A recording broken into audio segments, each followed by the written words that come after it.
என் தாயார் நான் பிறந்த நேரத்தில் என்னை ஆற்றில் விட்டுவிட்டார். முறை தவறி பிறந்த குழந்தை என்றார்கள். இது என் தவறா? நான் சத்திரியன் அல்ல என்று கூறி துரோணாச்சாரியர் எனக்கு கல்வியை கற்றுத்தரவில்லை. இது என் தவறா? பரசுராமர் எனக்கு கற்றுக் கொடுத்தார்.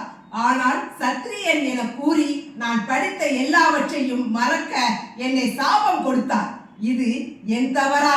ஒரு பசு தற்செயலாக என் அம்பு மூலம் தாக்கப்பட்டது. அதன் உரிமையாளர் என்னுடைய தவறுக்காக என்னை சபித்தார். திரௌபதியின் சுயம்பரத்திலே நான் தேரோட்டியின் மகன் என்பதற்காக நான் அவமானப்படுத்தப்பட்டேன். குந்தி கூட இறுதியாக தன் மற்ற மகன்களை காப்பாற்ற மட்டுமே என்னை தேடி வந்தார். இப்படி சுற்றி இருப்பவர்கள் அனைவராலும் வஞ்சிக்கப்பட்ட போது துரியோதனனின் அன்பு மூலமாகவே எனக்கு எல்லாம் கிடைத்தது. ஆகையால் அவன் பக்கம் நான் நிற்பது எப்படி தவறாகும் என கேட்டான். அதற்கு கிருஷ்ணன், கர்ணா, நீயாவது பரவாயில்லை, ஆனால் நான் ஒரு சிறையில் பிறந்தேன். என் பிறப்புக்கு முன்பே மரணம் காத்திருந்தது. நான் பிறந்த இரவு அன்றே என் பெற்றோரிடமிருந்து நான் பிரிக்கப்பட்டேன். நீ சிறு வயதிலிருந்து வாள், குதிரைகள், வில், அம்புகள் ஆகியவற்றின் இரைச்சலை நீ கேள்விப்பட்டிருப்பாய். ஆனால் நானோ மாட்டுக்கொட்டகை, சாணம், வைக்கோல் இவைகளுக்கிடையே வளர்த்தேன். நடக்க ஆரம்பிக்கும் முன்னே என்னை கொல்ல பல முயற்சிகள் நடந்தன. நல்ல கல்வி இல்லை, இராணுவ பயிற்சி இல்லை. ஆனால் எல்லோரும் நான் தான் நடக்கும் பிரச்சனைகளுக்கெல்லாம் காரணம் என்கிறார்கள்.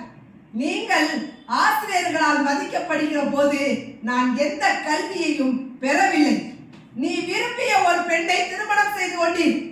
ஆனால் நானோ நான் விரும்பிய பெண்ணை திருமணம் செய்யாமல் என்னை நேசித்த பெண்களை மேலும் கொடியவரிடமிருந்து நான் காப்பாற்றிய பெண்ணை திருமணம் செய்து கொண்டேன்.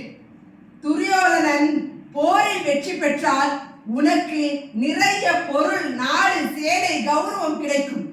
ஆனால் பஞ்ச பாண்டவருடன் சேர்ந்து யுத்தம் செய்தால் எனக்கு என்ன கிடைக்கும்? கண்ணன் தான் இந்த போருக்கு காரணம் என்ற குற்றச்சாட்டு மட்டுமே மிஞ்சும். கர்ணா, ஒன்றை நினைவில் கொள். ஒவ்வொருவருக்கும் வாழ்க்கையில் சவால்கள் உள்ளன. வாழ்க்கை எப்போதுமே இலகுவாகவும் எளிதாகவும் இருப்பதில்லை. ஆனால் மனசாட்சிப்படி தர்மத்தின் பால் நிற்பதே சரியானதாகும்.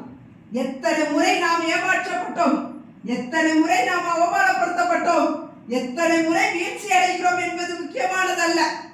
அந்த நேரத்தில் நாம் எப்படி மீண்டு எழுந்தோம் என்பதே முக்கியமானது. நம் வாழ்க்கையில் நடக்கும் தவறுகள் நம்மை தவறான பாதையில் போவதற்காக உரிமையை கொடுக்கவில்லை. எப்போதும் நினைவில் கொள், வாழ்க்கை என்பது ஒரு பாதை. சில நேரங்களில் கரடு முரடாக இருக்கலாம். அதை கடப்பது நம் காலணிகளால் அல்ல, நாம் எடுத்து வைக்கும் அடிகள் மூலமே.